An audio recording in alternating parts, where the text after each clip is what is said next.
Welcome, everybody. Nice to see some familiar faces.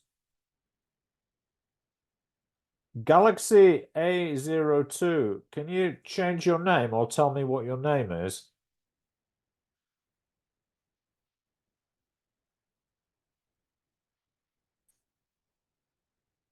Oh, yes, I'm going to do it.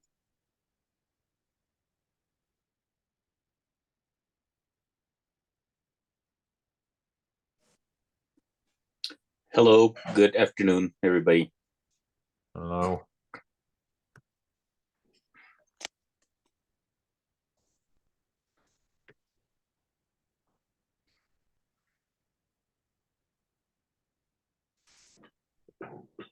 Marianne Godoy, which IH center are you associated with? Hello, I'm in Montessori, Medellin, Montessori School in Medellin. In Medellin, oh, okay. Yeah. Montessori.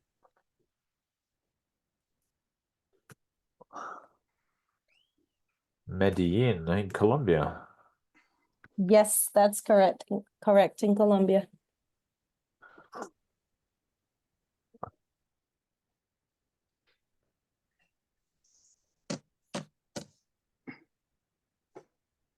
Galaxy 02, what is your name? I can change it for you if you wish.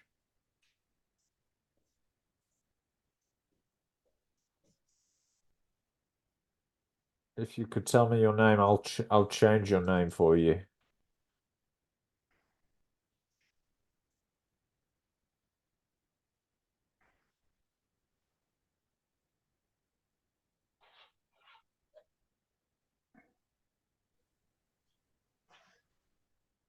Galaxy.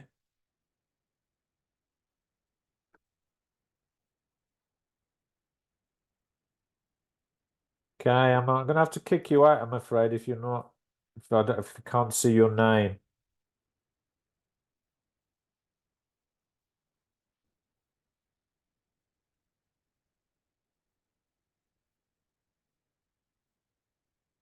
Okay, so guys, welcome to the session this afternoon.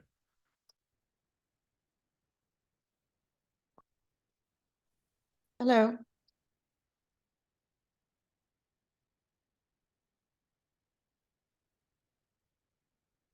So here's today's menu. We're going to have a quick review of reading skills.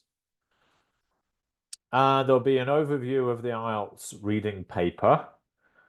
And we'll use the materials from the IELTS masterclass, which is actually designed for IELTS candidates who are seeking to achieve a 6 and above on the IELTS exam. And then we'll be looking at types of reading tasks. We'll be doing a sort of sample type lesson from the Cambridge materials to show you how you can use these materials that Cambridge provide in your own classes with students who are preparing for the IELTS. And that will look at how to deal with multiple choice questions, which a lot of students struggle with. And I will be considering how to teach reading skills. How do we structure a reading skills lesson? All right. So I think, first of all, we should do a quick review of reading subskills. It might be useful to download the TKT glossary if you don't have it already, because you might need to review some of these subskills and the terminology. Some people are unfamiliar with the terminology, or a bit rusty, I should say.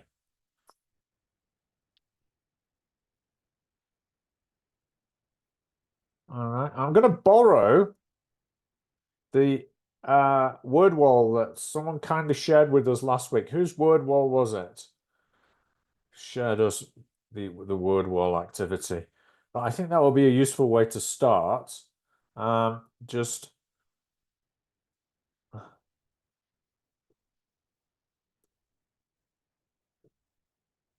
because reading skills, people have different ideas of what they are and how to develop them.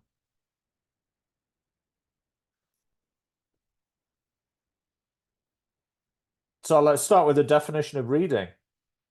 So it's a receptive skill, says Thornbury in 2006 in his A to Z of ELT. But the fact is that it's receptive doesn't mean to say it's passive. Now, reading is an active, even interactive process.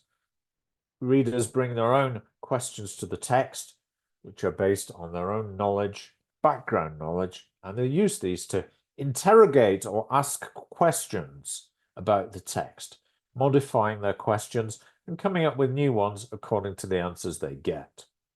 All right, so the three basic ones are skimming, scanning, reading for detailed information. Those are the basic ones that we'll be needing today. So let's begin by doing a quick matching activity.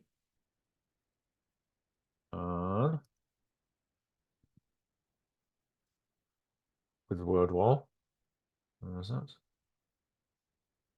Don't need that.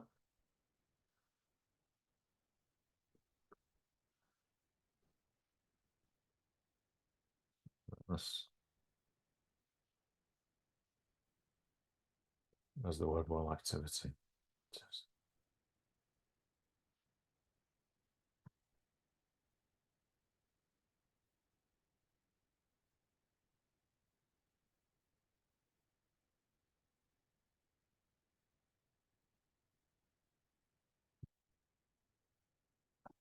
So I'm going to give you about 5 minutes to do this individually, and we'll check the answers together at the end.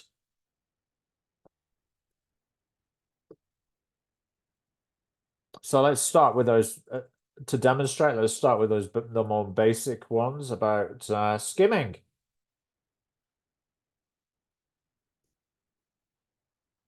Now, skimming is to read a text quickly to get a general idea of what it's about. So that would be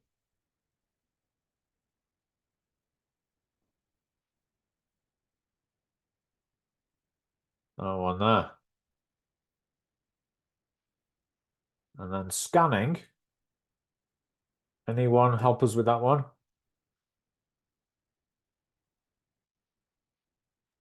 To read a text quickly to pick up specific information. Good job. Yeah.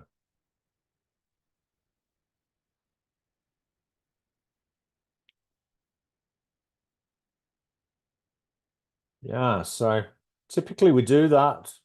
For example, if we're reading a train timetable and we want to find out when the next train to Toluca is leaving from Santa Fe, example. Deducting meaning from context to guess the meaning of an unknown word by using the information in a situation.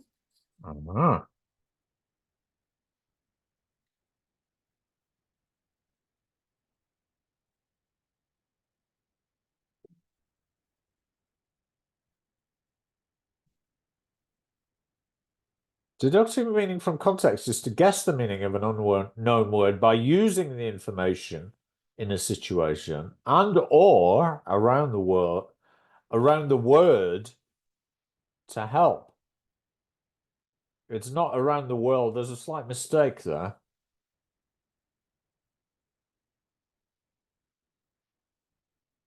So that's that one. Proofreading to To read a text in order to check whether there are any mistakes in spelling, grammar, punctuation, etc. Yeah, yeah.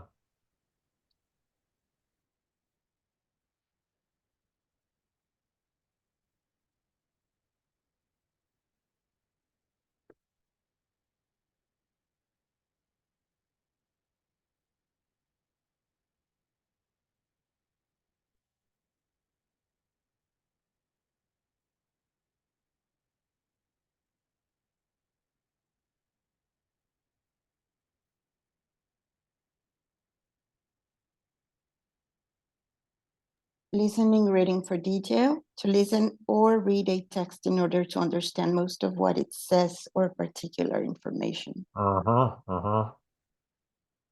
That's right.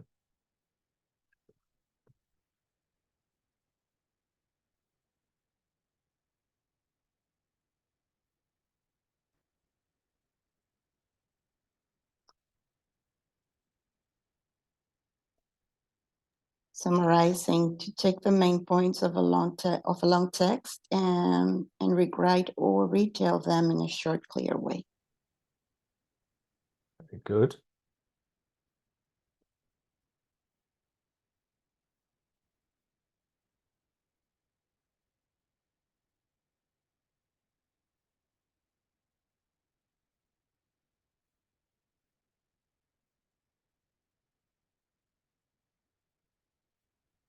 Paraphrasing, to listen and write down ideas from the text in a short form.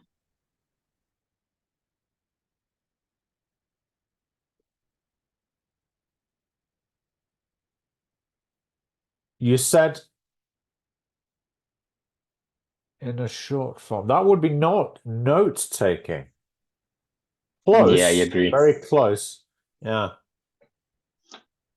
So that one. Oh. And it is to understand the general meaning of a text, or no. To say or write something that has been read or heard using different words. That would be paraphrasing, yes. Different words or your own words.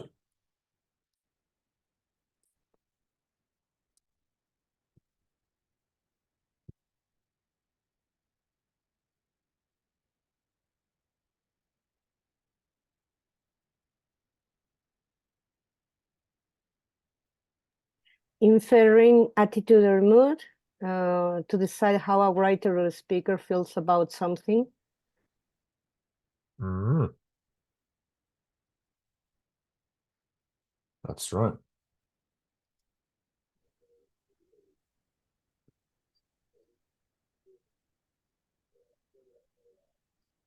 Editing, to shorten or change or correct the words or content for some parts of the written text to make it clearer or easier to understand. Excellent.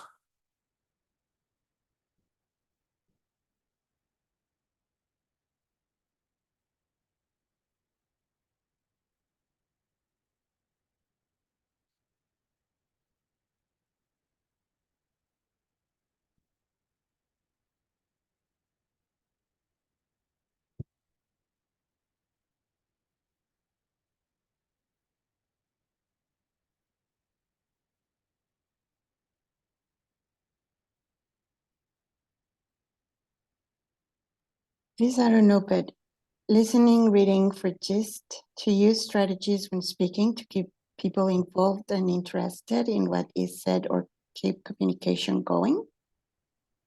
And that would be more interactive. Mm.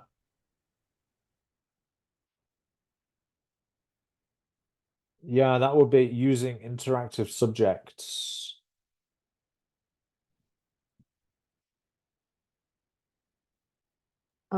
Predicting, to use clues like headlines or picture Uh-huh. Yes, that's right.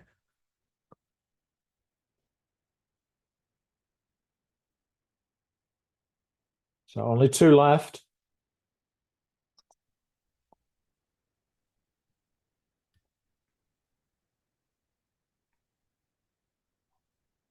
Attentive listening or reading, I guess that is to read or listen to focus on how language is used in a text, right? Right, yes, that's when we're using a text really for language learning purposes rather Yeah. than developing the skills of reading or listening. So that must be the last one. Gist is to understand the general meaning. Notice the pronunciation, gist, of a text or recording without paying attention to specific details. Let's check them.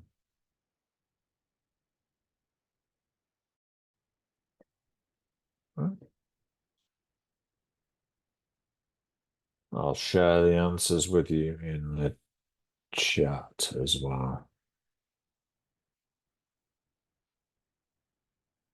There we go. Now, let's have a look at our masterclass slides for the review of the IELTS reading paper.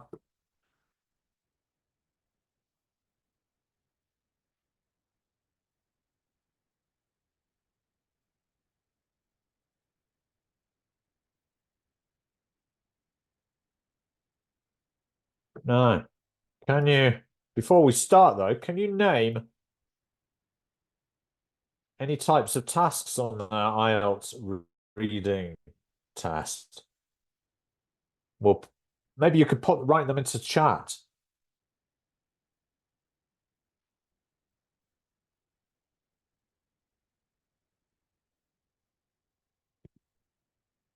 Multiple matching, yes.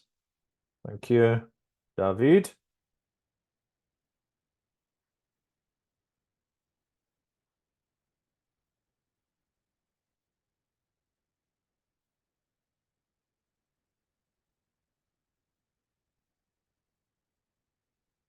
Labeling diagrams. Interesting.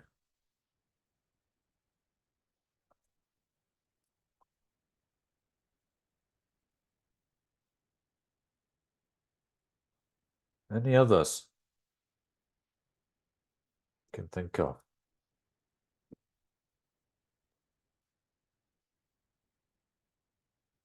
Note completion. Yeah. Yeah, that's true. Yeah. I think both of you are right. There is note completion, there's a table completion, yeah. Identifying the writer's views, yeah, good one. Oh, nice, nice. True, false, not given, yeah. Matching headings. Yeah, headings to paragraphs, right? But also, there's two types of matching. There's information to a paragraph and headings to a paragraph. Sentence completion, correct. Patricia, good one, yeah. So here's the list.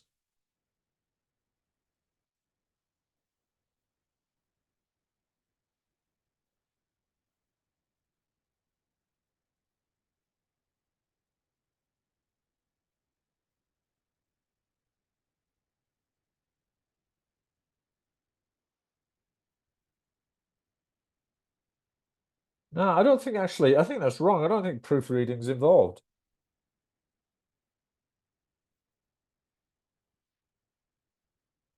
I think when we look at the list, that proofreading is not actually on the list there. Okay, but other subskills that are usually measured in reading tests are understanding main ideas, finding specific information and detail, recognizing the writer's attitude and opinion, identifying the tone, identifying the writer's purpose, understanding text structure and organization, understanding coherence and cohesion, understanding the meaning of words in context.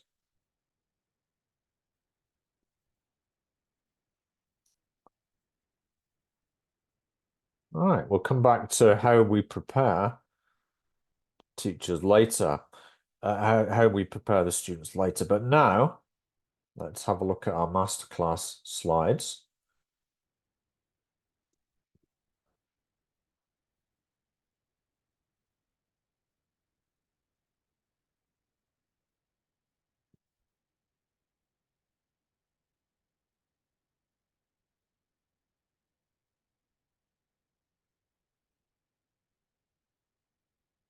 So, this is material that's been developed by IDP, mainly in Australia, for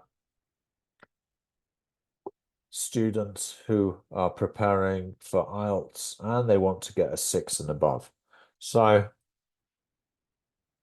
last time we looked at the general structure of the IELTS exam. Now we'll be focusing on the reading paper entirely in this session. So the academic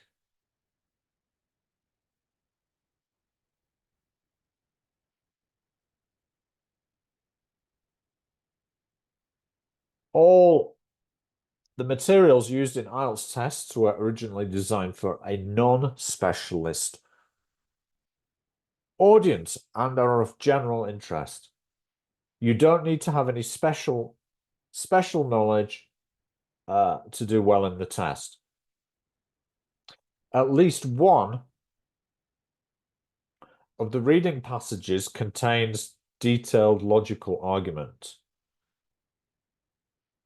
There are 40 questions based on 3 reading passages with a total of 2,000 to 2,750 words. Quite a lot of words, isn't it? They have to read in that time. All right.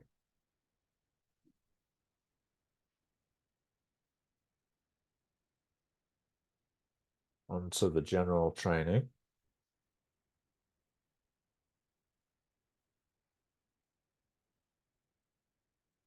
The difference with general training reading is that it has a different objective to the academic reading test.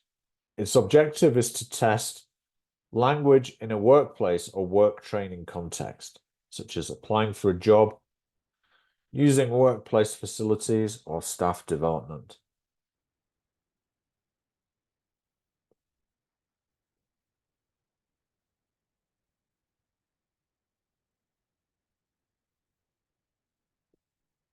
Okay, so far?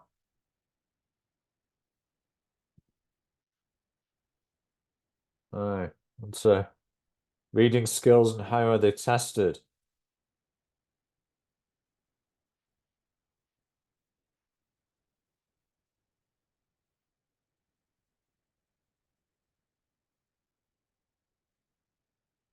There are a range of question types in the reading papers for both academic skills and general training.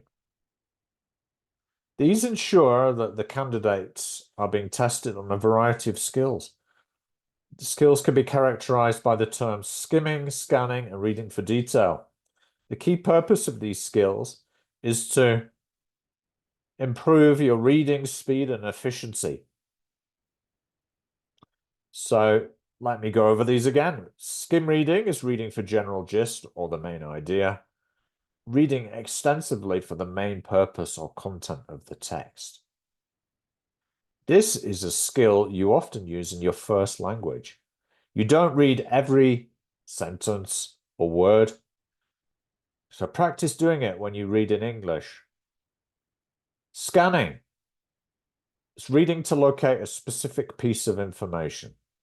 Reading for detail, intensive reading, but you will only ever have to read part of a passage in detail.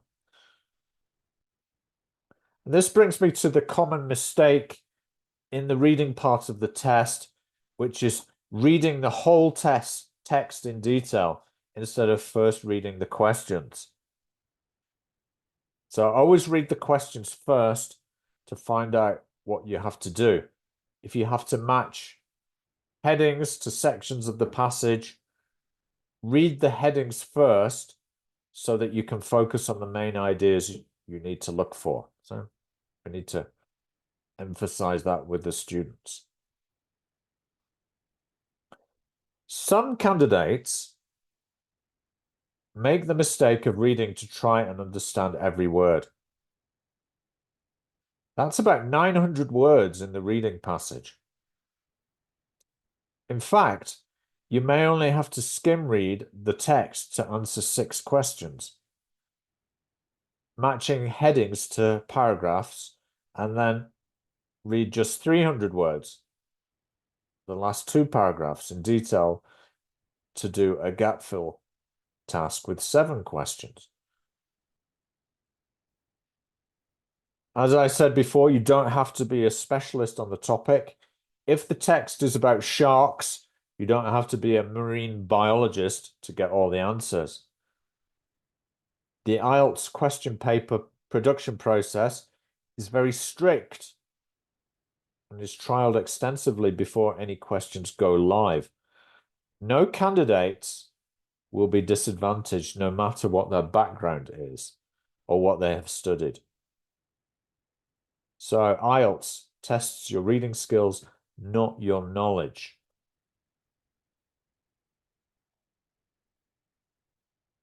Okay, so earlier we saw some question types. All right.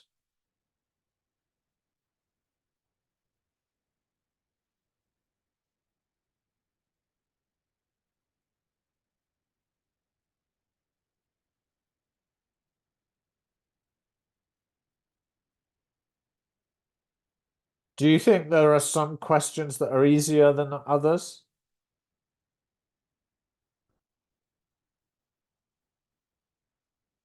Do you have any opinions on that you'd like to share?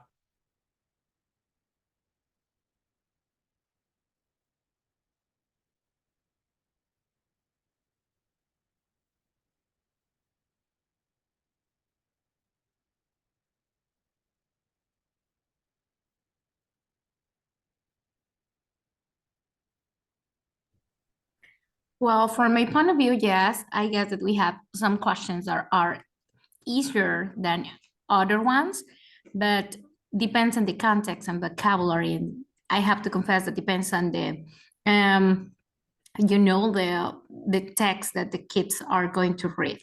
But regularly, for me, it's like a multiple choice. Obviously, it's easier to them. Uh-huh. Yes, and maybe a short answer could be a little bit thought. Depends on the grammar, the vocabulary or synonyms. Sometimes they don't know some synonyms, and even the answer maybe is right there, they can identify it just for that reason, or maybe they need more technical vocabulary, and they didn't have this information. So it's going to be really difficult for them to identify the correct answer. Thank you for that, yes. So yeah, a lot depends on the context and the language contained within the text. You should help your students be familiar with the different types of questions, yeah? The different question types used as they test different skills. Right. Also make them aware of the fact that the answers come in the same order as the questions for most of these questions, right? The ones with the stars, the asterisks. Asteriscos, yeah?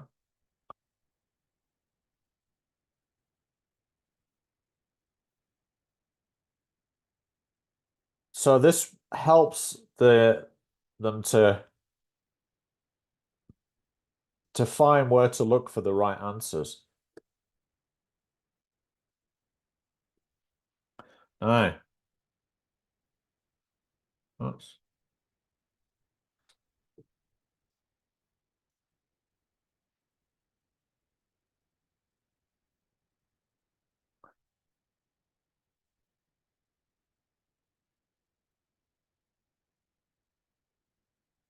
Sorry, skipped something there. Aye. Regular reading of serious magazines and newspapers will not only improve their reading skills and vocabulary, it will also help with writing, speaking, and listening.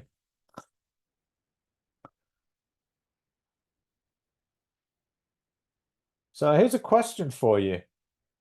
Do you read magazines or magazine or newspaper articles? How do you decide which articles to read?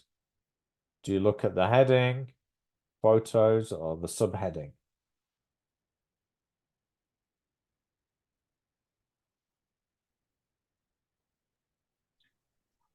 Go ahead.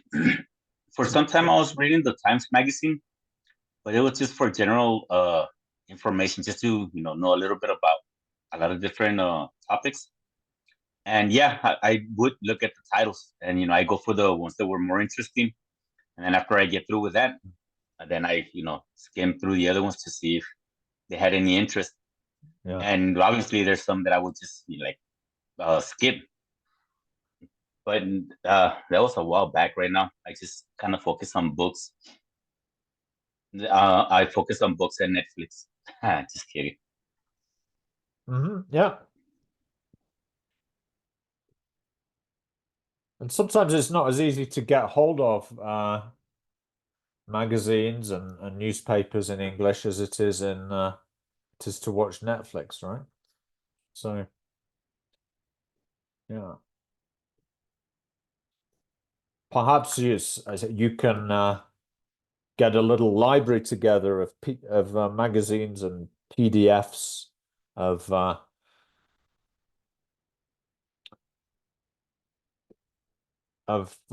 English language newspapers and so on. No.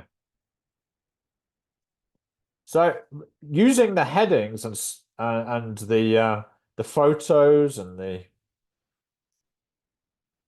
subheadings will help the students with their reading for gist. Right, so training them how to use those is important. Now,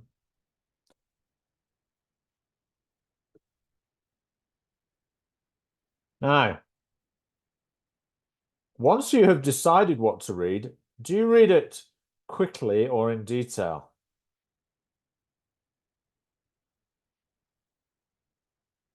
Put the number into the chat there. Which one would you go for?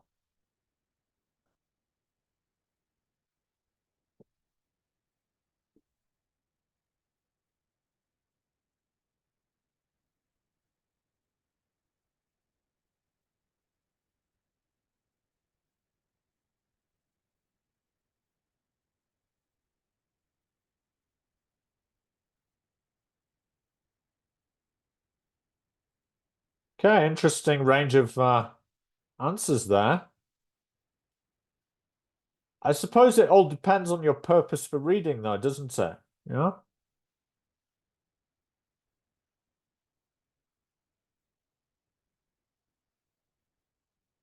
Yeah. When I'm reading a newspaper or a magazine, I still tend to, once I've decided to read it, I still only maybe read the first paragraph before deciding to read further. Yeah. And normally the first paragraph in a magazine or newspaper, that contains most of the information about the article. Okay, so most people would say 2 or 3 there. Yeah. So it depends, of course, what the purpose for reading is. Now, let's have a look at this idea of predicting.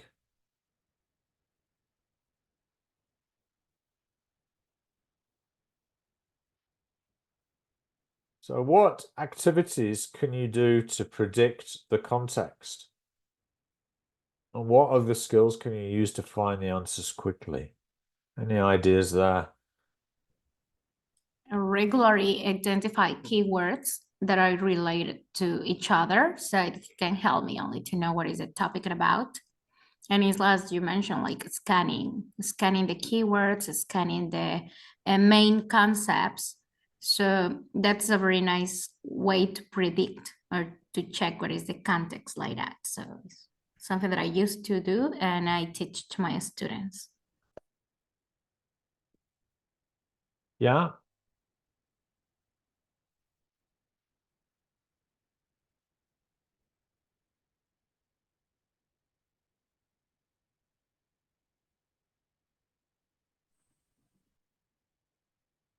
Any other ideas? What activities can you do to predict the context? Anyone? Maybe you could Hel- raise your hand if you have an idea. Go ahead. Kenya. Hello? Hello? Yeah. Well, I think that usually if there are some pictures there, I used to use the pictures so that my students have an idea of what could be the text about. I Oh, think that yes. is Yeah. really helpful. Yeah. That is a useful idea. However, on the IELTS exam, I don't think there are many pictures. So it might be useful. That might be useful with your students, your everyday students. But yeah, you may have to consider things like the heading or the title, sometimes called the title, right? And subheadings or subtitles. So this will help us to contextualize the topic of the passage, right? There's no need to skim the passage at this stage. Now, after that, the reading skills they use will depend on the type of question.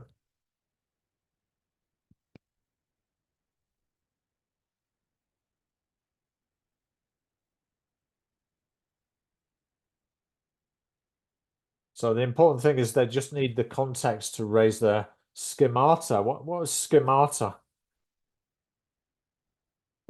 If you're not sure, have a look in the TKT glossary what schemata is. Can anyone remember schemata? I think it's in the glossary. Sometimes known as background knowledge.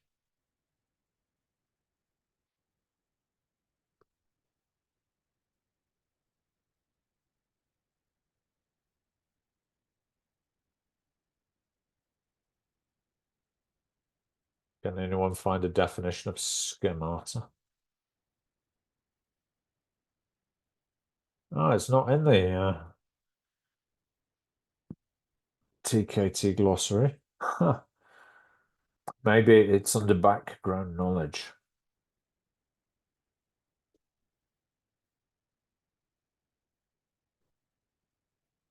No, it's not there either.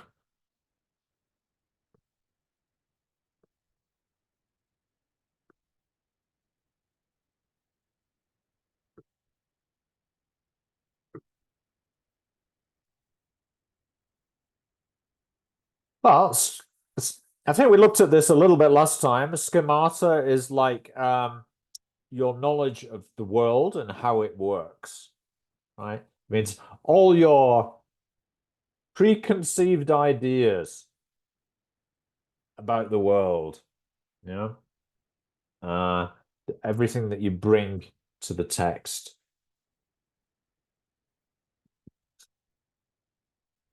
Is known as schemata.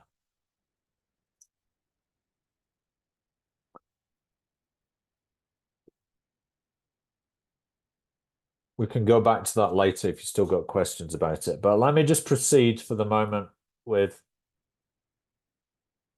main idea questions.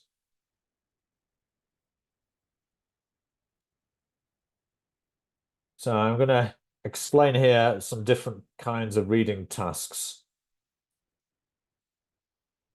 So multiple choice. There are 3 types. here. Type 1 is what's the writer's opinion or attitude? What's the main point or paragraph in paragraph blank? So whichever paragraph we're talking about.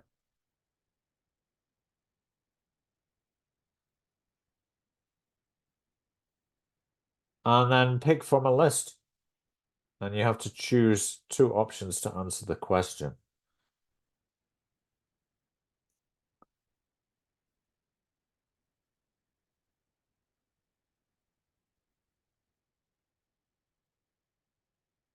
So in this, the first procedure is to locate the paragraph and skim it.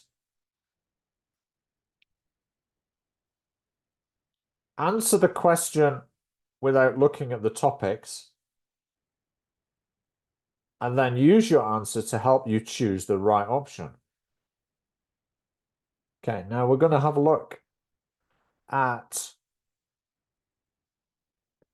some examples, some concrete examples. All right, so do the following statements agree with the information given in the passage? So, true, false, or not given?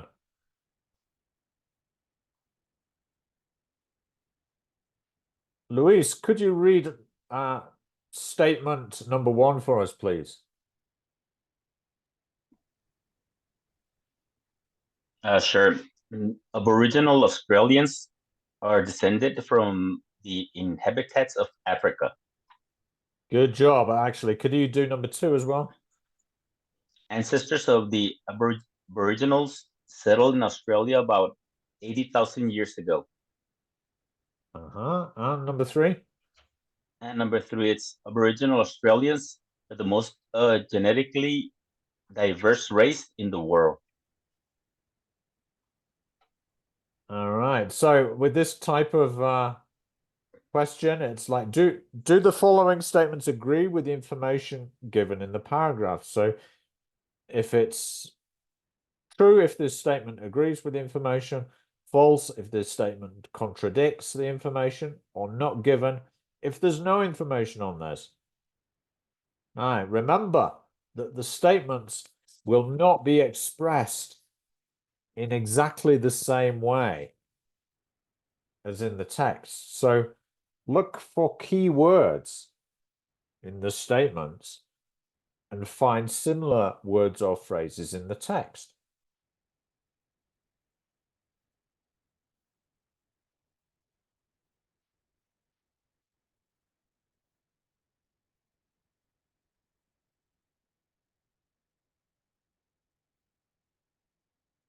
So what do you think? Let's try and answer these, shall we?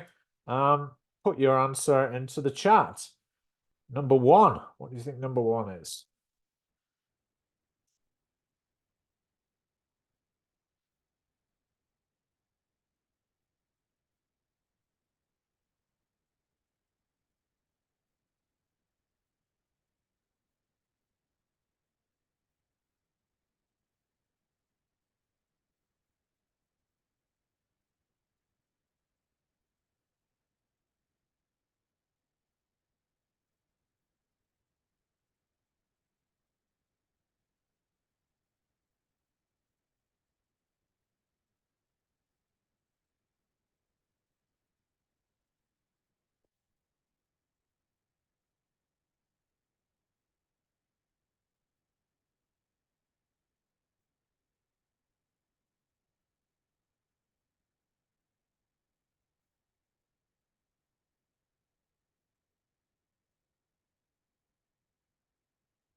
Okay.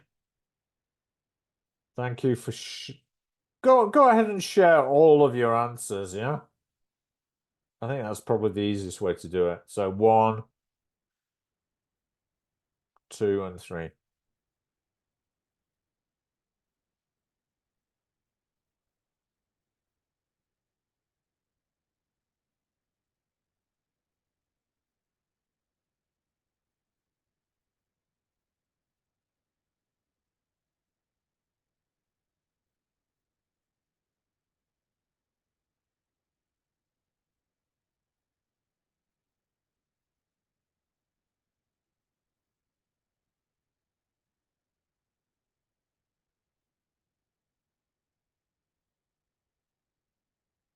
Still got some answers coming in.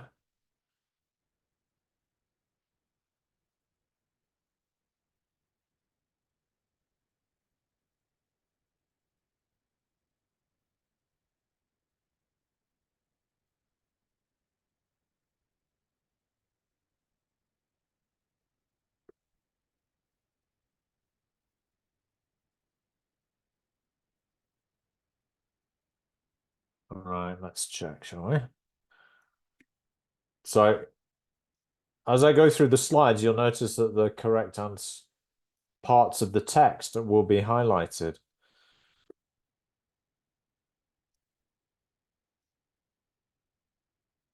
So the answer to number 1 is indeed true.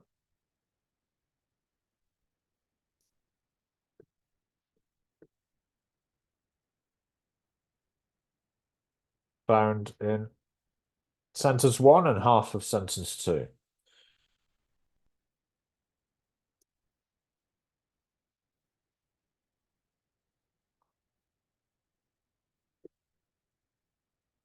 And the answer to number 2 is false.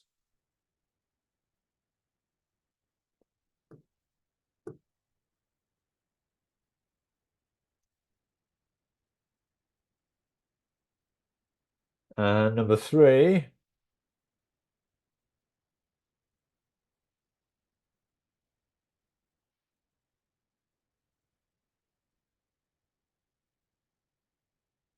it's not given. Just be careful that the statement, the answers are not going to be found in the stated in the same way as in the statements.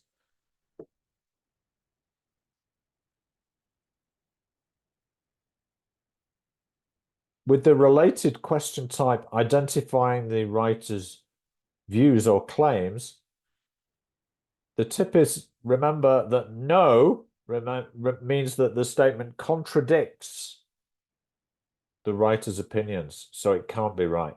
Not given means there is no information about the writer's opinion, the text. So the statement may or may not be true.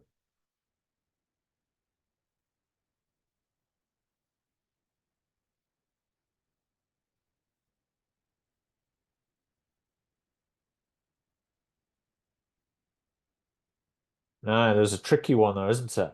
In the number 3. Because look for synonyms. So settled in Australia means arrived in a single migration. But there's a distractor. Genetic diversity does not mean the same thing. It's culturally diverse. Yeah. Hence this tricky thing here. Genetically diverse.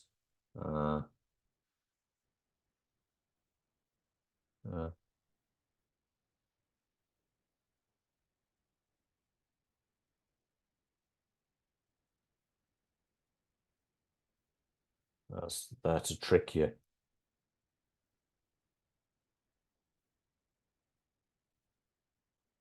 So here's some advice.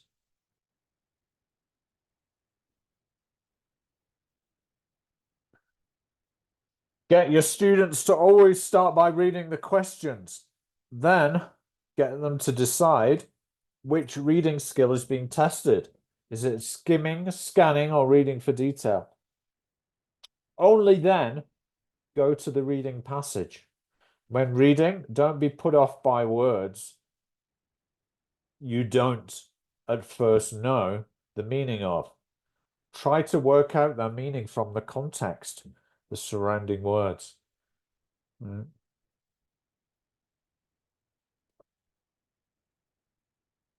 Recommend to your students that they read any headings, titles, or subtitles first. Look out for footnotes with definitions of any technical terms.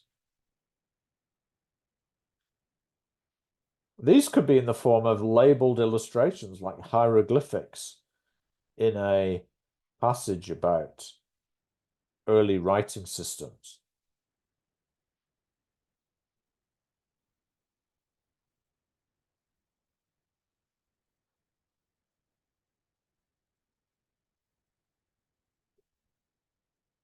Remind them that no extra time is allowed for completing their answers on the answer sheet, unlike the listening part of the test.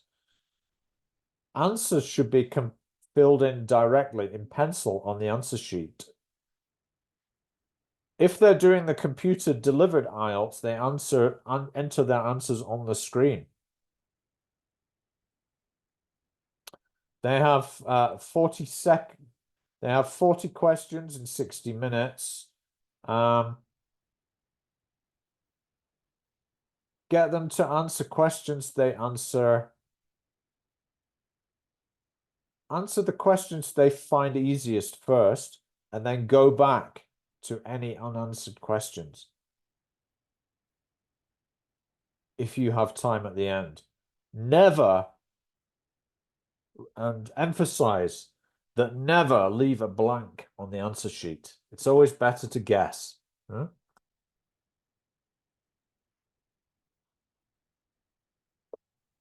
Remind candidates they can mark their questions. They can mark their question papers, but the examiner doesn't look at the question papers. In the computer delivered IELTS, there's a highlighting function that they can use. They need to highlight the text.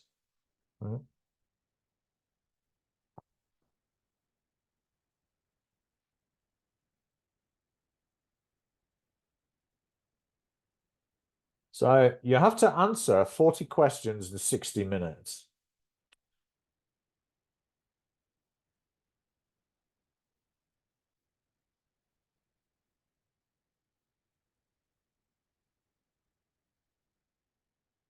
Now, to get a band 6 in the general training, out of 40, they need to get like 30. Right? To get a band 7 general training, they need to get 34 out of 40. But academic, out of 40, to get a band 6, they need to get 23. For band 7, they need to get 30 out of 40. And for band 8, about 35 out of 40.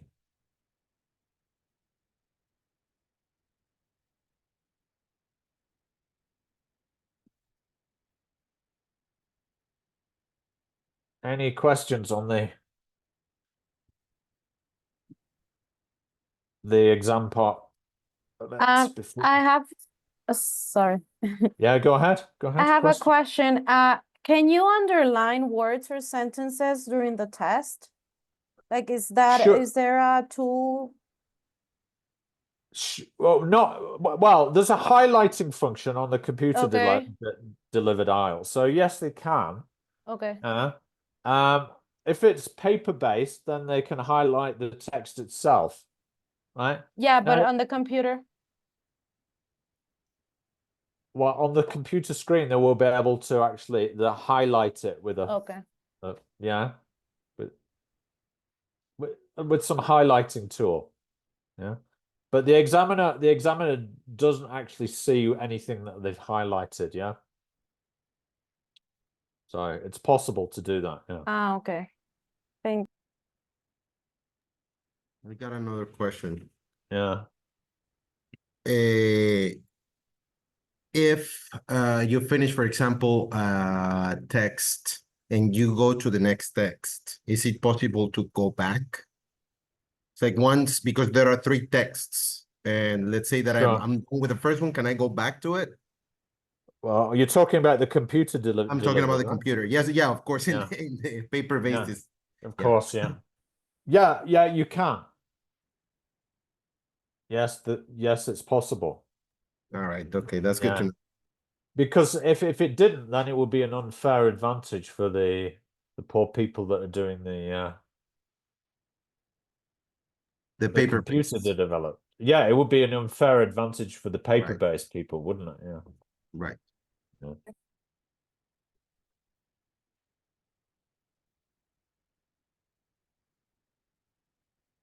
Any other questions? You can raise your hand if you have them.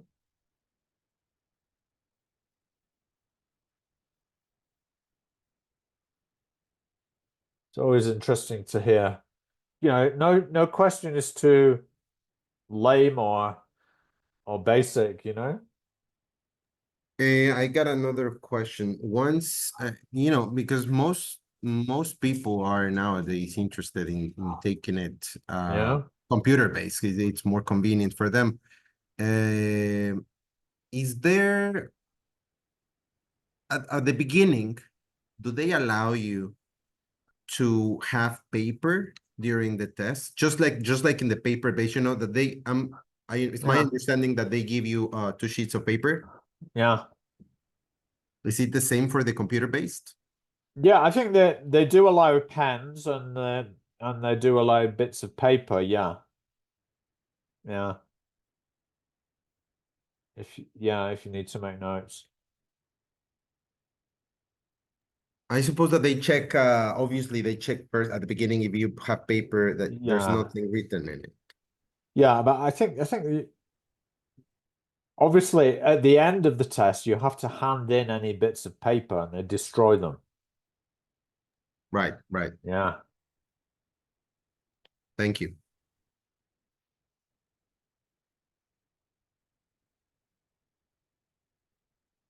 Any other doubts? Queries?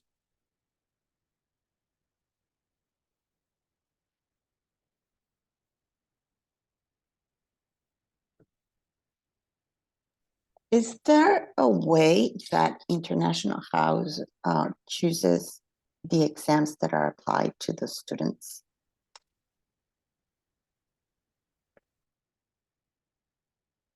Well, I think it would depend from center to center.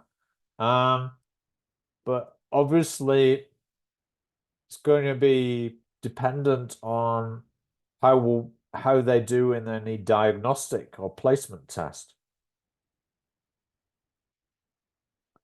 Yeah, when the students are initially recruited into center and the question, I guess each center asks questions about their needs, right?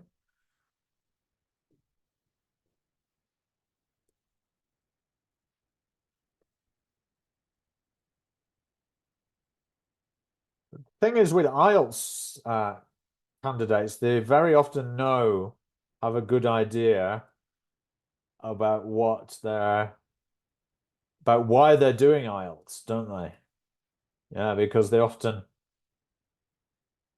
say things like, well, my school requires me, like for example with the Ibero, Universidad Ibero or Prepa Ibero, they come and they say, well, it's required for my matriculation. Yeah, so to get my degree, I have to have it.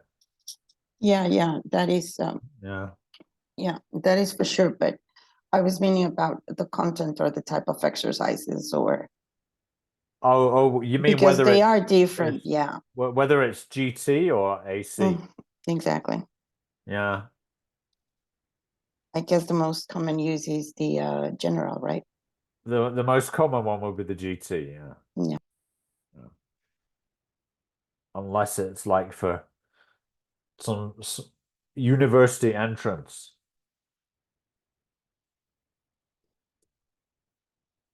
Someone wants to do a master's degree in Canada, they most likely want to do academic. Exactly.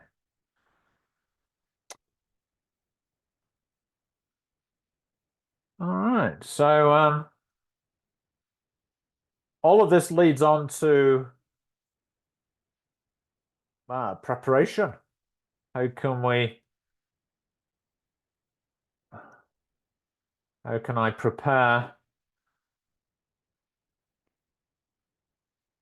my students to develop reading subskills? Okay, well, I'm sure most of you are familiar with this kind of lesson framework. the pre, while, and post. And the pre-stage of the lesson,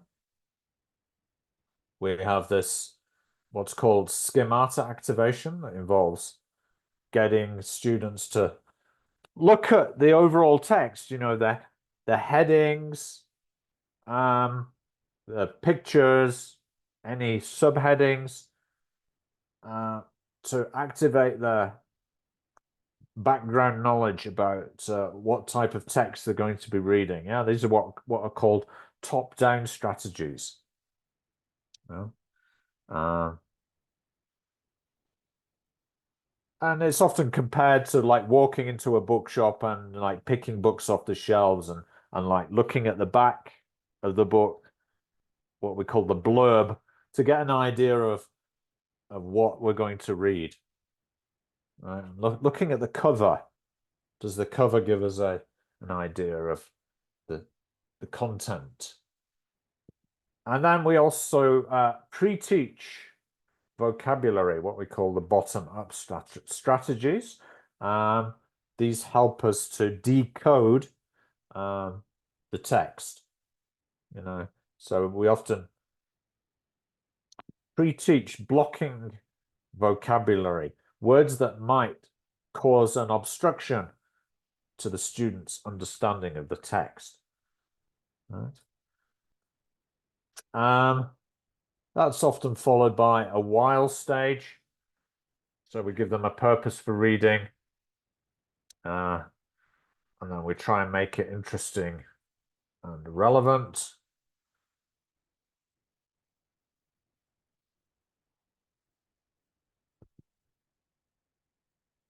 And then there's often a post stage. That's where students get to respond to the topics of the text and make them reflect on what they found hard in the text. Perhaps you could then ask them 3 key things that they learned. So as teachers, we need to encourage our students to combine top-down and bottom-up strategies in reading and keep them engaged in the task. Okay, so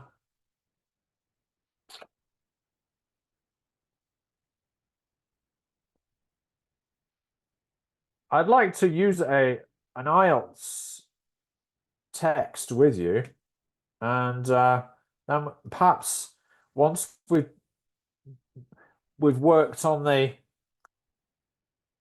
exam skills a little bit, you can perhaps think of a pre and a post task to go with the text. So I'm taking this as a resource from the Cambridge Teachers website. So you may actually consider using this yourself. Don't know if you're familiar with it. I've used it quite a lot. Looks like this. So the material I'm using with you today, I'm going to use with you now, came from this Cambridge Teaching English Resources for Teachers.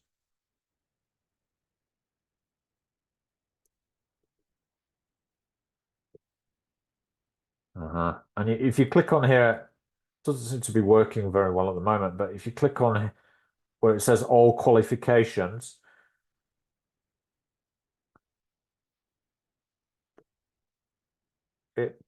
IELTS comes up down there. Yeah, and there's all kinds of worksheets and stuff that are useful for teachers and your lessons. So you don't have to spend a great deal of time developing new materials. No.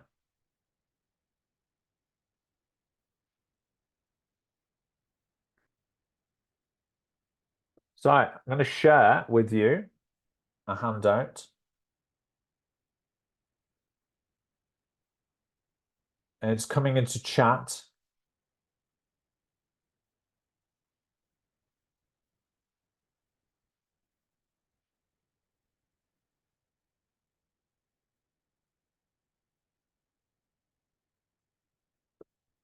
All right, it's in a PDF format. Please just click on that, confirm with the thumbs up that you received it.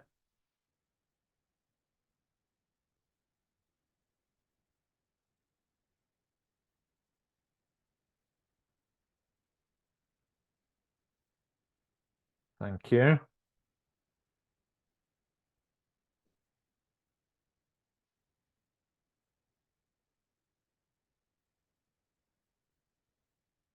Now, I'd like you to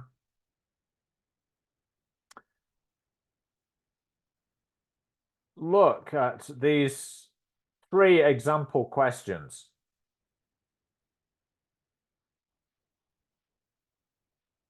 And discover what are the differences between the 3 of them. Exactly. Nice, actually, there's 4, isn't there? Yes, there are 4 of them. They're all types of multiple choice questions, but they're all a bit different.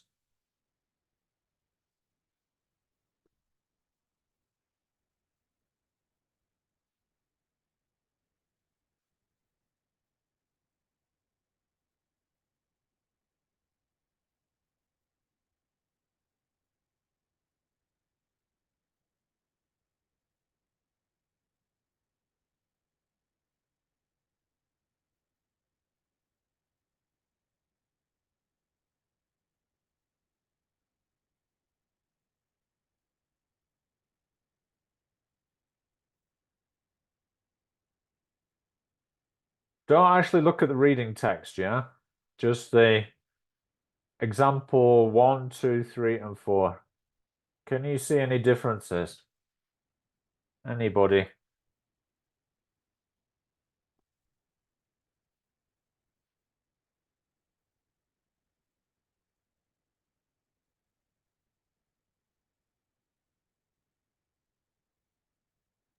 Yeah, some of them, well, to begin with, the number of answers required and what they are testing, right? Some of them ask for specific details. Uh-huh. So like you said, it's like they're testing scanning.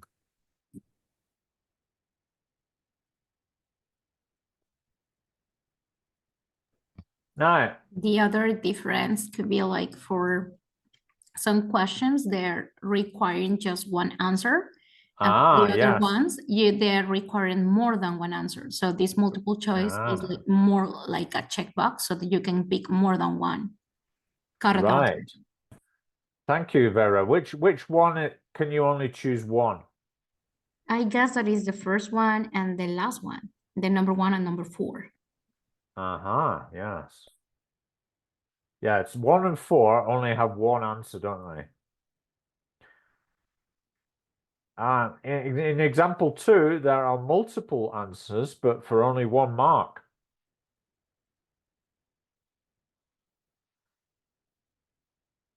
But look in example 3. Example 3, there are multiple answers and 1 mark for each.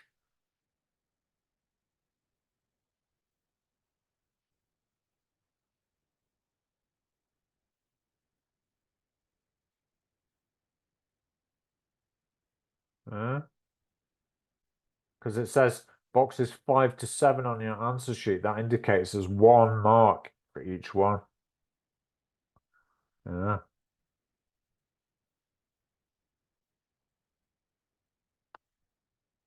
So there's some differences. Now I'm going to ask you to look at the reading text now.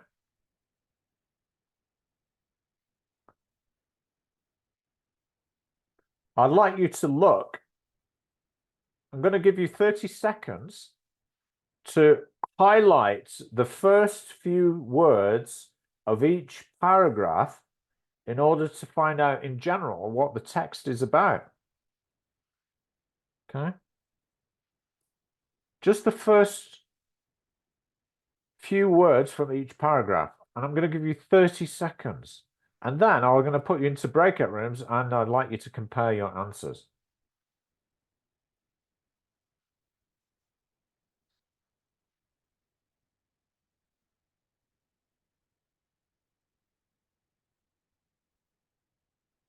Just the first few words of each paragraph. That should tell you. Maybe the first sentence of each paragraph should tell you what is the main, what each paragraph is about.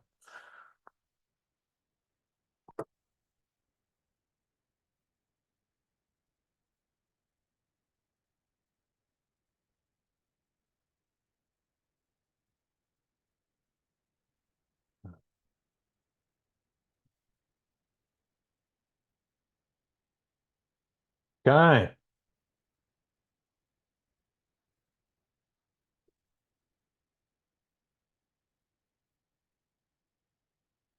So I'm going to put you into breakout rooms now, and I'd like you to compare your answers.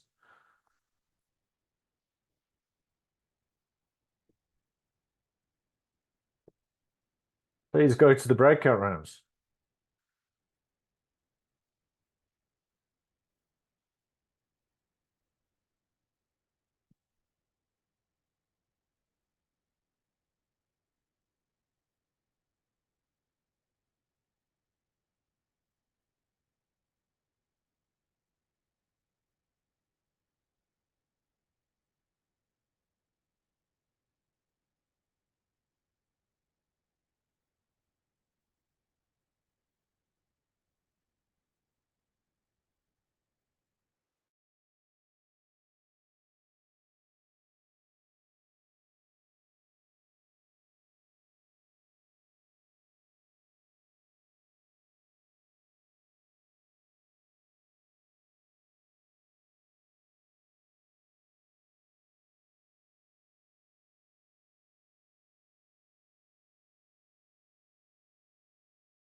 Hola, buenas tardes a todos. Perdí conexión por mi internet.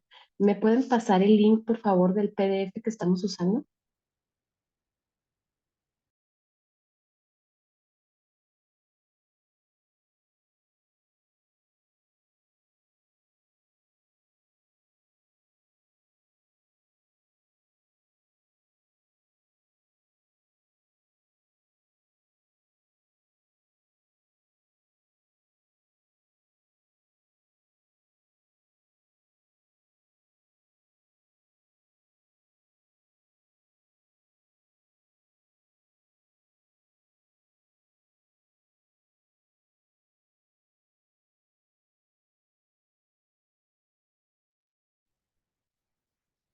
So Marianne Godoy, can you just tell the whole group in general, what is this text about?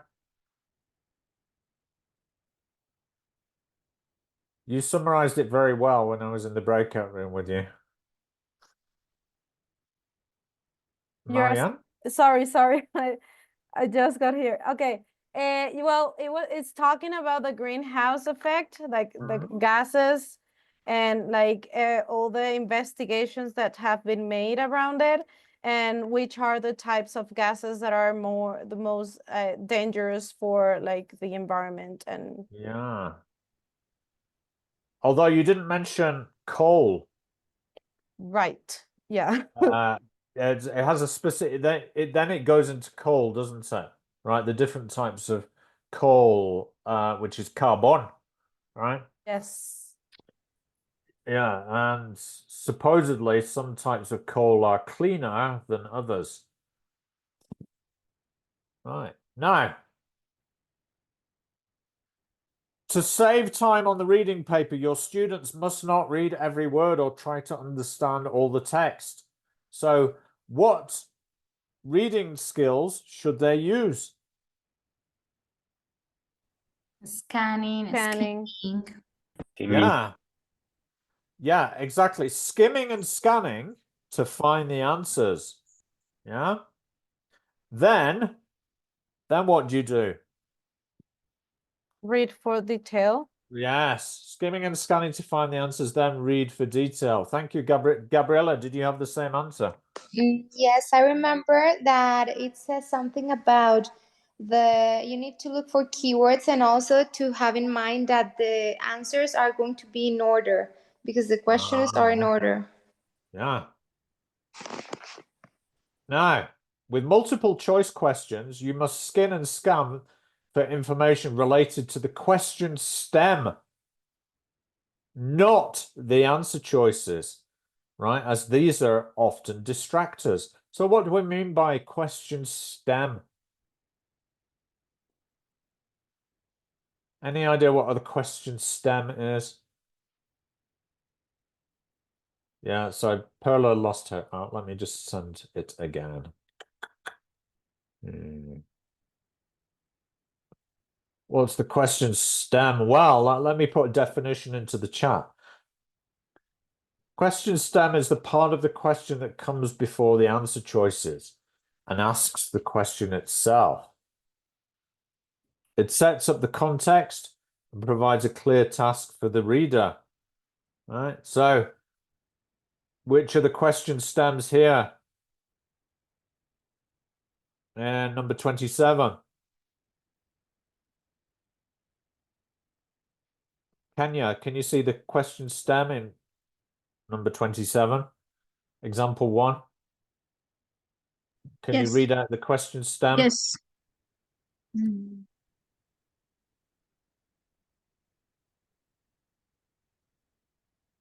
Please read the question stem in voz alta for us. And example 1.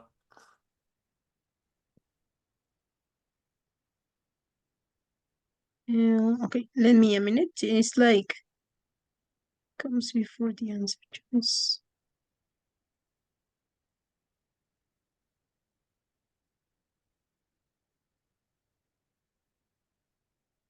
Laura Rico, I can see Chewbacca in the background there. It's very funny. So, do you all agree that when do the ants in Antworld need to be fed? That is the question stem, yeah? Okay, I got it. Yeah, thank you. Patricia Barrera, which is the question stem in example 2? What is the question? Which is the question stem?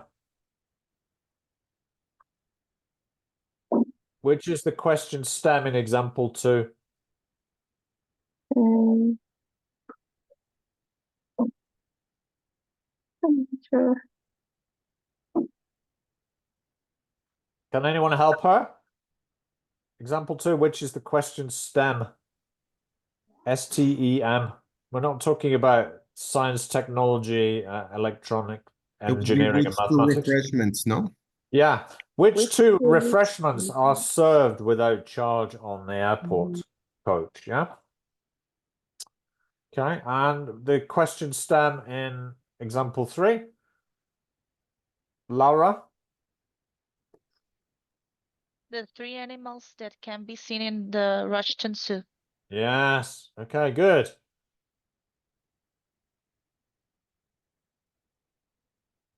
So you need to get your students to skim and scan for information related to the question STEM, but not the answer choices, as these are the often distractors. So now, I'm going to give you the task that goes with this text that I've just shared with you. All right. I deliberately didn't share the questions yet, because you would immediately start to read them, right?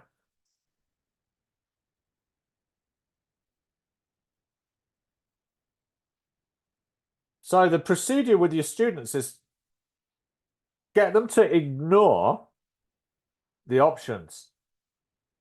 Just get them to read the STEM and then try and anticipate what the answer is going to be.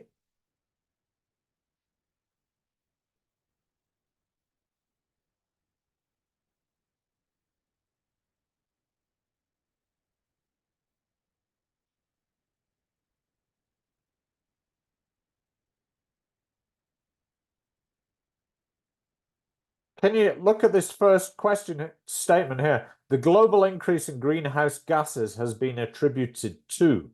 Now, can you think of how else these words global increase and has been attributed to could be expressed? Can you think of other words in which they could be expressed, those words? A global increase.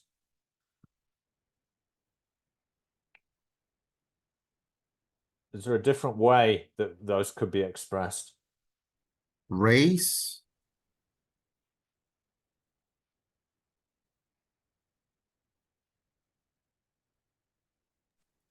A rise or increasing something. It just went down. Yes, increase could be rise, couldn't it? And attributed could be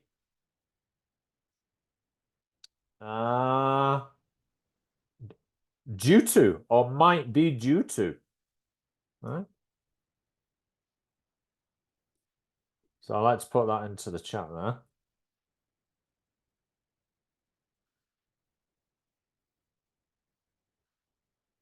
Now, what about number 2? The proportion of all greenhouse gases created by coal is approximately.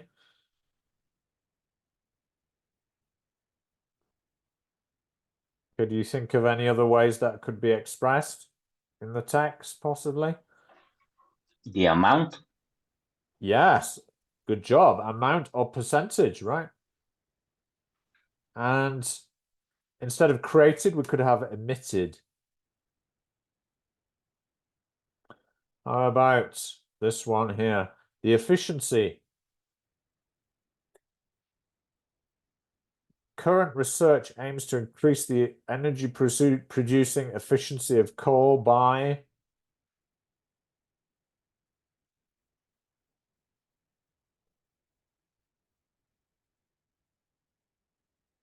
There, it could be.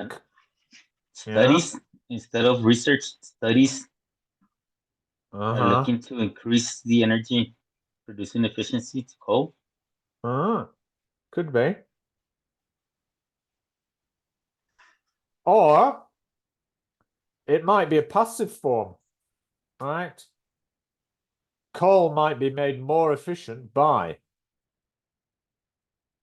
Right? There might be a passive form involved. Now, how about number 4?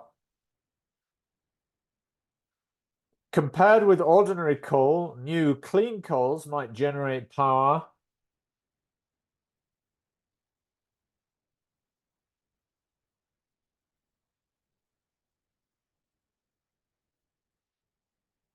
This is a comparative, but maybe the focus has changed. So the new coal is the beginning of the sentence. New clean coals may generate power more than ordinary coal. And then dust. To control dust at mine sites, mining companies often use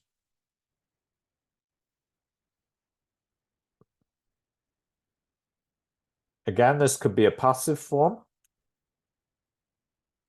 Can anyone suggest how this might be formulated in the passive voice?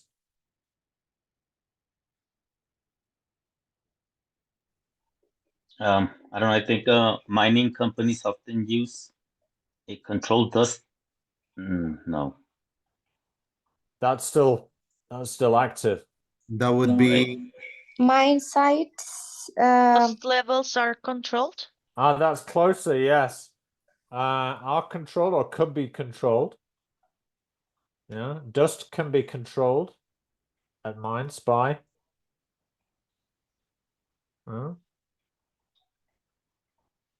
Okay, now I'm going to give you this task so you can do it. But before you do it, I want you to tell me which of these questions is different from the others. Which of the 6? Okay. Please receive this Google form. Click on the link in the chat, please. Now, there's one question type that's different from the others. Can you tell me which one it is and why?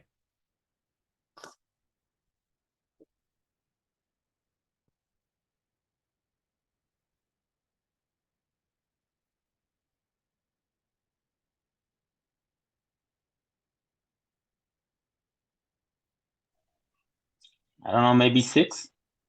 Yeah, you're right. Why? Well, because in this case, it's asking you to choose the suitable title, and on the other ones,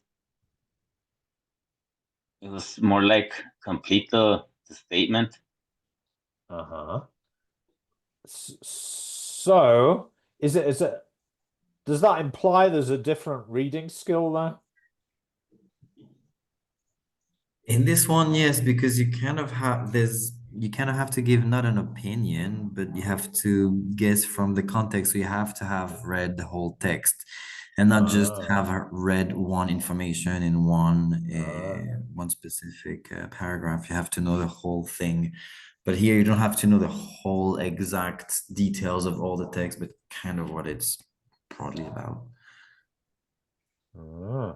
Yeah, it's you're right. It's number 6 is different because it requires an overview. Were you going to say that, Gabriella? Yes, I was gonna say that I think that the answers from questions 1 to 5 are given in the text, while the number 6 is like, it's kind of your opinion. It's not given.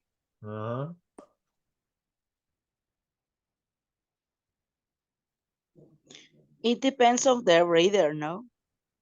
Mm-hmm.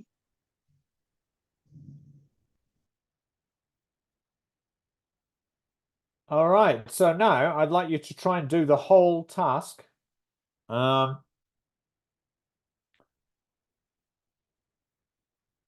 Skimming and scanning the text, looking for the relevant section for each question stem. Okay, so they're in the same order as in the text. You should find them more or less corresponding to the different paragraphs. All right. How long shall I give you for this?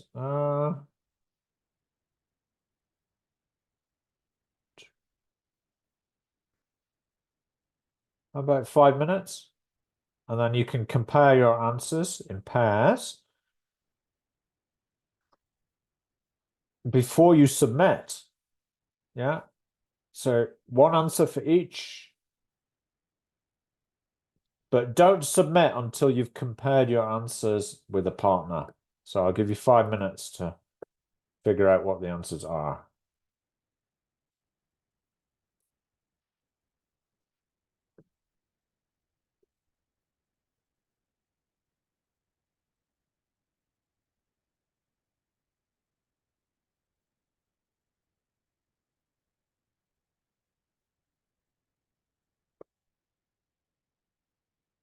Good idea to time your students when you're doing this.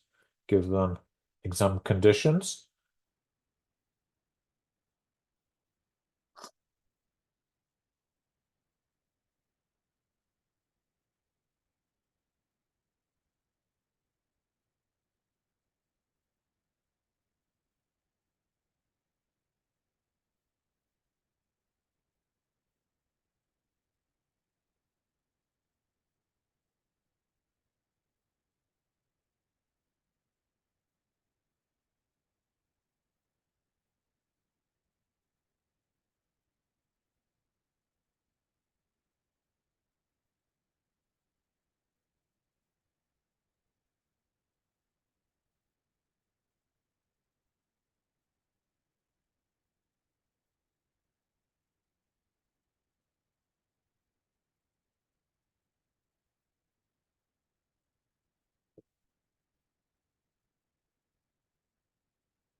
Okay, time is just about up. I'd like you to compare your answers with your partner and tell your partner how you located the answer, where you found it.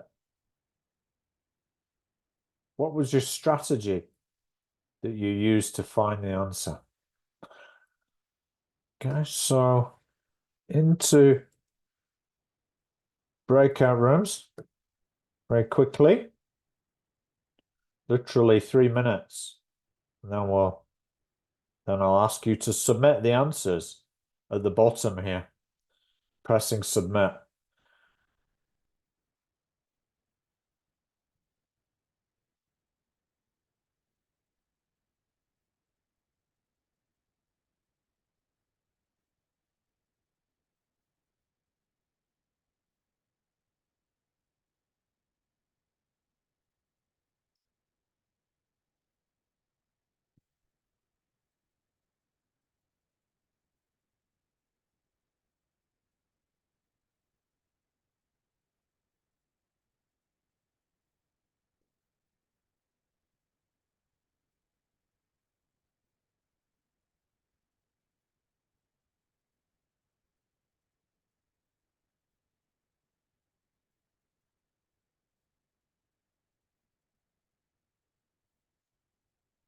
Can't see it anymore.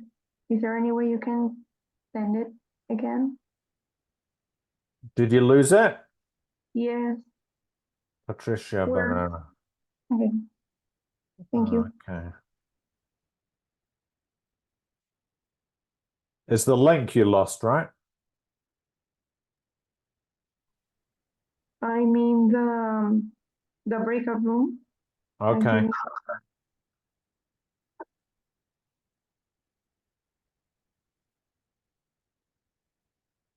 Thank you.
For those who have to train exam students online, this Google Forms is actually a pretty good tool for designing reading tasks, in my view, because one of the things I like about it is that you can give quite efficient feedback on how well students have done.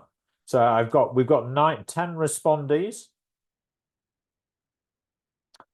And I can see that everyone has done really well with the first one. 94% of us got the right answer. Trends in population and lifestyle. And proportion of greenhouse gases, yes. That's correct as well. 88% on one person. 2 people said 90%.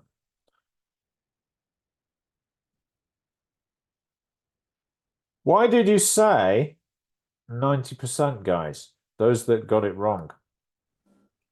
I was scanning too fast. I You're just saw scanning too fast. numbers Oh, and I interesting. choose the answer that I Yeah. thought. Yeah. Sorry, Andrew, what was the answer for number 1? It was D. Oh, Trends in okay. population and lifestyle. Yeah. I'm incorrect and my partner was correct. Thank you.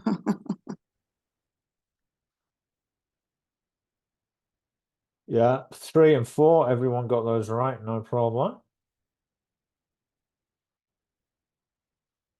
Okay. 82% said runoff, yeah, which is the right answer. Why did you, if you said B, why? Why did you say that? On that one I wasn't sure. I guess I didn't really understand the question. And in the paragraph, since it talks about, it mentions the word wrote, so I kind of made the connection with that. Okay.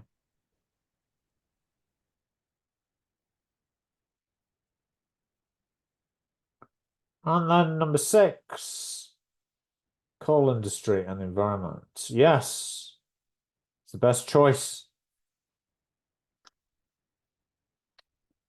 Some people put pollution controlling coal mining. Why did you say that?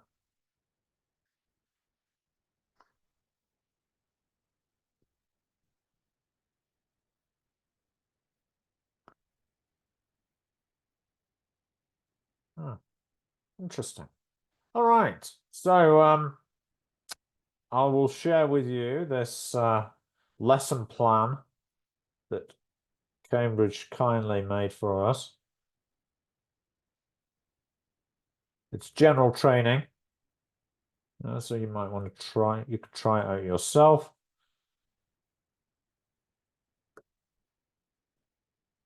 We could have perhaps gone deeper into the paraphrasing aspect of it here, but I'm aware that time is running out. We don't have much time left. And we need to take into account other things. But the procedures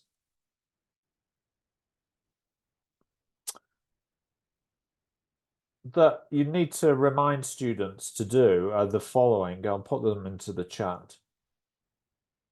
Yeah. So emphasize that they need to skim read the text to get a general idea of the content. Read the question stems so you know which parts of the text to read. Think of paraphrasing so you don't miss information in the text. Scan the text to find which bits to read in detail. Read in detail to find which of the answer choices is best. Yeah. Those are the procedures. All right. Let's just finish with some general tips.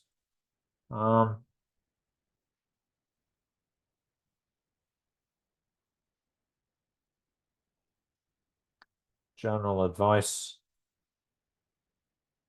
How do I prepare students for reading test? Well, develop task awareness, how long it lasts, number of parts, how long students have to do each part, tasks they can find in each part, how long in terms of time they have to answer the questions, and the lengths of text. Then, exam skills and strategies. For the teaching, you may have to simplify tasks and simplify texts, right? How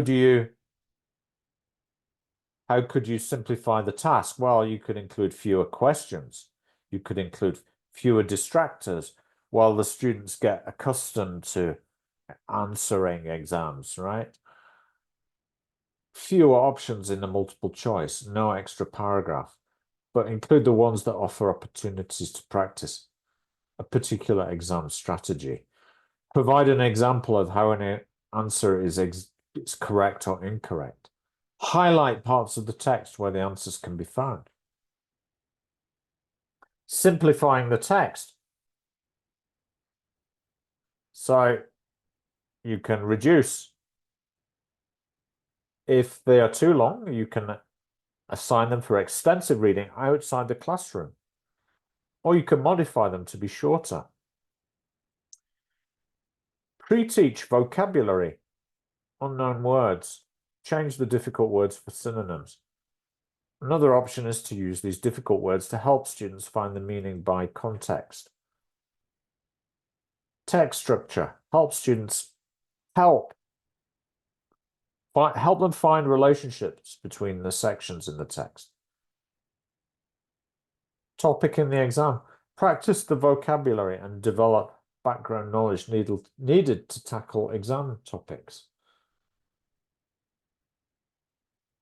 Introduce exam conditions. Gradually approximate the class conditions to an exam room conditions. Have them work individually, not providing any guidance, and get them to answer on a separate answer sheet.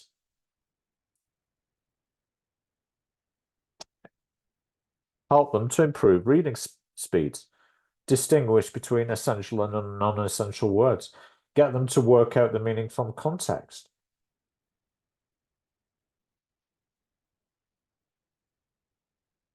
Get them to work out the meaning from word form, such as synonyms and using prefixes.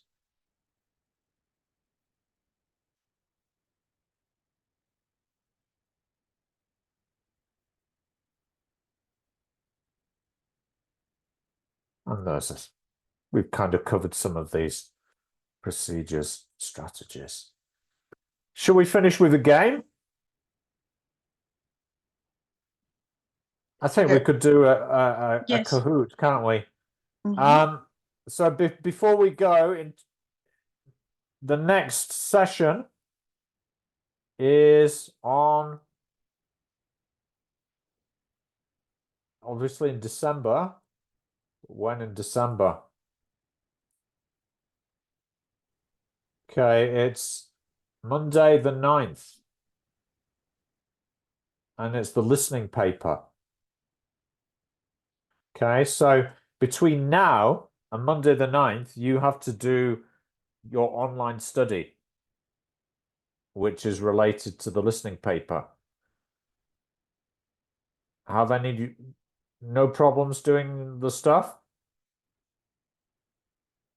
I hope. Yes. Sorry, I have a question regarding to this. I will try to send to the group where I don't get it. I guess for the IELTS overview, we have an assignment where we have to attach or to deliver a specific task, but I didn't get it because it doesn't have like some instructions or directions. So I don't know exactly what we have to do right there. I will send it to the way for me, and I'm going to send it to the chat. Okay. So I don't know how can we complete this task. Just if you know and you can let me know, could be so awesome. I have the same problem. On the first task, I also didn't know what had to be done. I already sent a picture. I don't know where exactly do we have to attach here and send, because it's like your answer and it only says select the files to upload and then select one of the save options. but we don't have any instructions or something. I don't Okay. get what we are going to do that. Could you send, if you've got any remaining questions about that, because could you send them an email to Rosie? Here's the, could you direct the question to her? Because she's Okay. the one that monitors the site. Yeah. The, Got it. Okay, perfect. I yeah, have the so email address. Okay. yeah, great. Thank you you. so much. All right. So let's have a quick Kahoot then to finish. Sorry, Andrew, a quick question about Yeah. the slides that you were showing earlier. Do you think we can get those? You get the video, and the way you get the video is go to the resources section of the examiner trainer, yeah?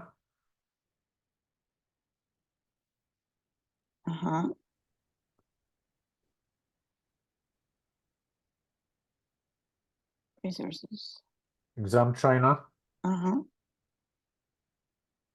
And if you look at oh, actually I didn't put it into the resources section. I put it into the actual section that we did each week. So if you see, there's a live session, 4th of November, getting to know you. Okay. Huh? So that's where we'll find That's it's the it's video a from this session. Yeah, Okay. yeah. Thank you. But I'm afraid I can't share the slides with you because they're not my property to share. Okay. Thank you.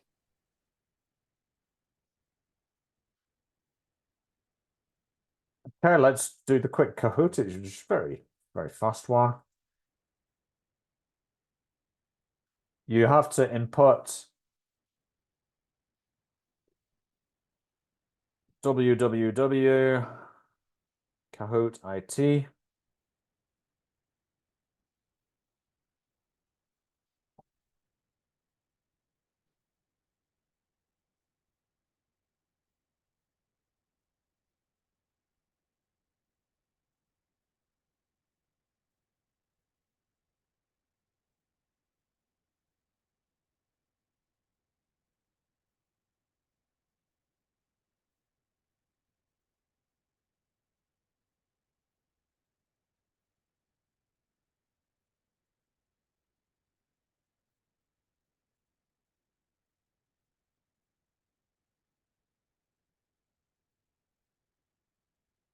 Let's begin.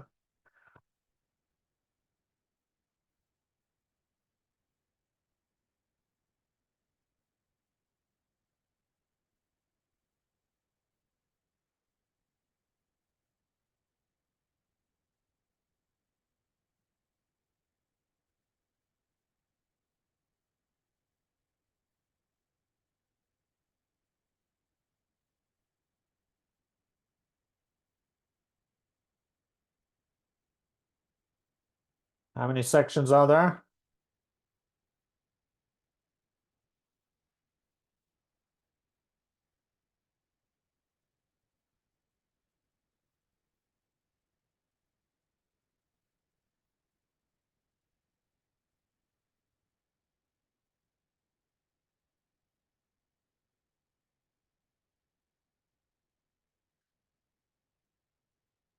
Three.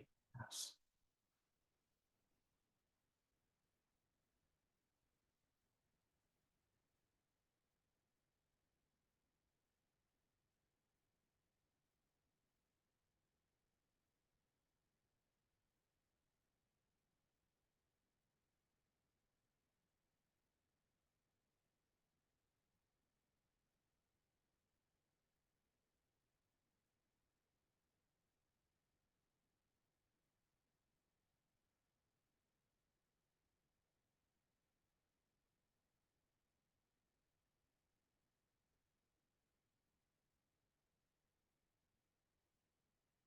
Ah, 20 minutes is the answer.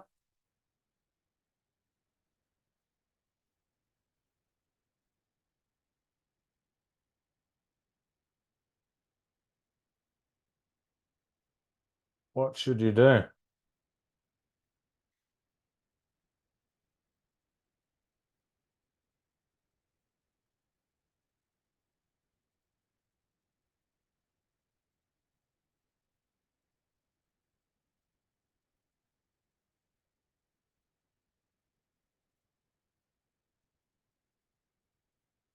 Read the title of the passage. Well, that makes sense because that's the top-down reading skill, isn't it? Yeah, the top-down process. Yeah.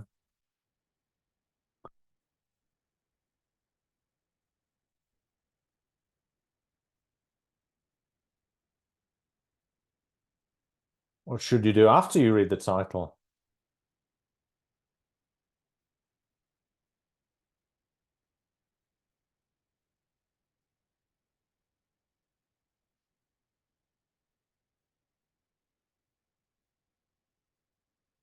Oh, yeah, read the first set of questions. Yeah, that makes sense.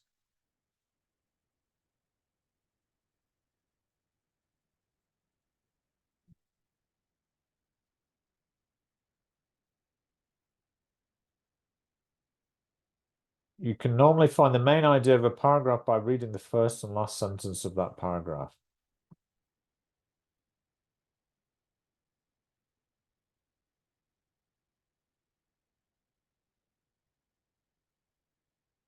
True.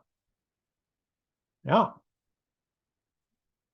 Normally, because the sense of the paragraph is usually found in the topic sentence, which is often at the beginning of the paragraph.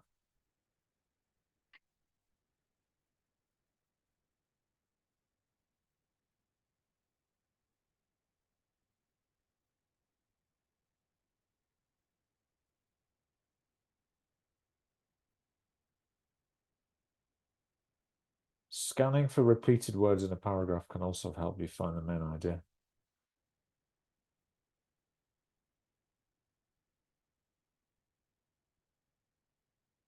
Sure.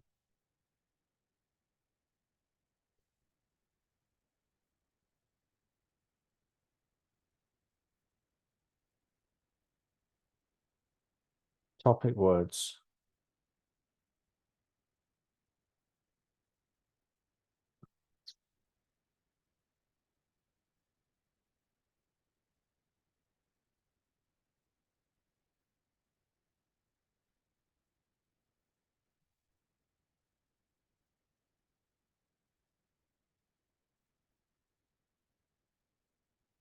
Yeah. Rome, office, study, and boat. What's the difference between them and only some, more than, and always? Well, Rome, office, study, boat are all content words, right? There are like more the nouns, they have meaning, content. They carry the information, whereas the others are function words or grammar words.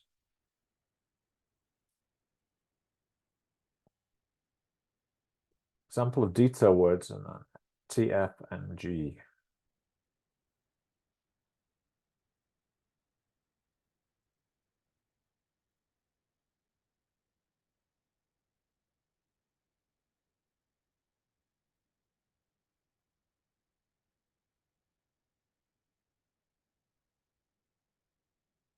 They're detail words because they modify the nouns. Yeah. Adjectives or negatives, adverbs. Well done, potato chip. Topic words help you too.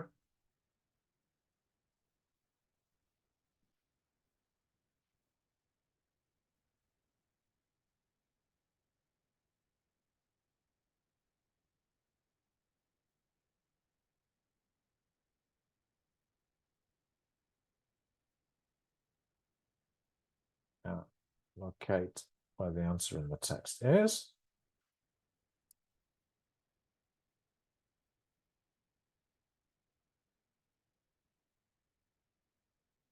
Detail words help you too.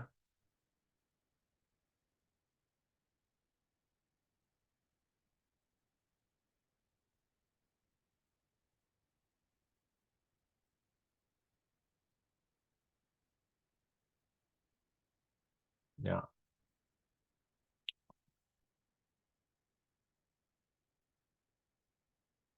Penultimate.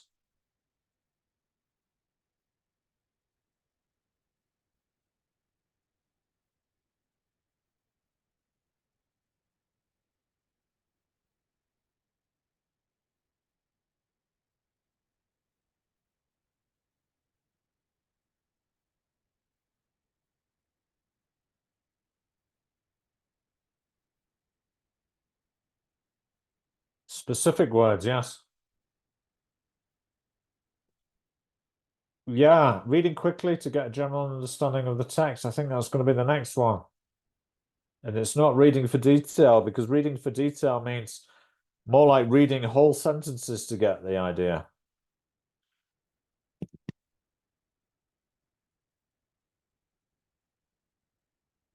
Skimming is?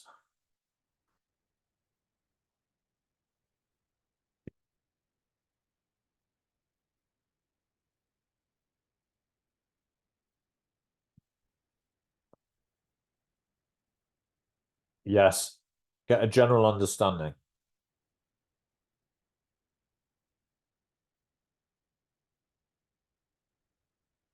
Well done, Laura. Well done, Paula.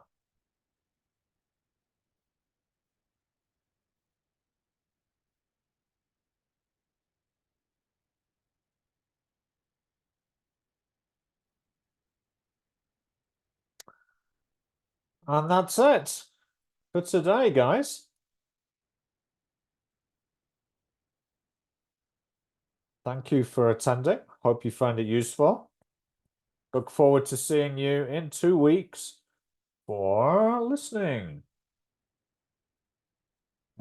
Yes, thank you so much. See Thank you. you. Bye-bye. Bye. Thank you very much. Thank Have a nice you. evening. Goodbye. Bye. Thank you. Bye, next week. Thanks to you. Bye-bye. Bye. Thank you very much. See you.